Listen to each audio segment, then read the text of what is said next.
Sa loob ng higit isang taon, nanatili sa Pilipinas ang dayuhang si Phil mula pa United Kingdom. 59 na araw lang dapat mamamalagi si Phil sa bansa, pero dahil dito sa bansa rin nakatira ang kamag-anak ng kanyang asawa, ay pinili niya munang mamalagi rito at para na rin magbakasyon. Pero ngayong uuwi na ito sa UK, kailangan muna niyang makakuha ng exit clearance mula sa Bureau of Immigration. Kaya sa inilunsad na service caravan ng ahensya, agad siyang pumila para makakuha nito. At wala pang 30 minuto, nakuha na niya ito. Yeah, don't need to travel many places. It's don't need to travel far at all. And either here or at Albergo Hotel. Really helpful. Kinakailangan nilang mag-apply ng exit clearance para ma-check natin kung may mga record sila o wala. Yun ang punto ng immigration certificate natin, exit clearance.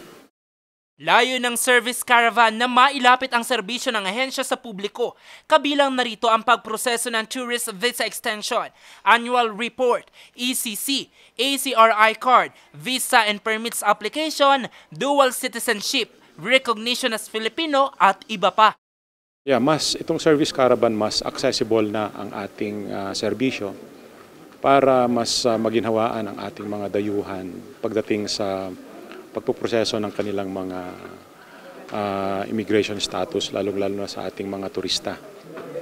So, though may mga online services na tayo, nasabi ko nga, mas pinaigting pa natin at pinabuti sa pamamagitan ng service caravan na ito.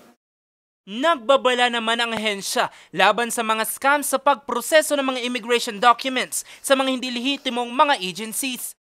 Sa lahat po ng mga dayuhan at sa mga kababayan natin, ini-encourage natin na kung may mga alam kayong mga dayuhan natin dito na mga illegal aliens, dumiretso lamang po kayo sa aming opisina at sabihin sa amin kung sino yung mga illegal aliens at may mga proseso tayo para mahuli ang mga illegal aliens na ito.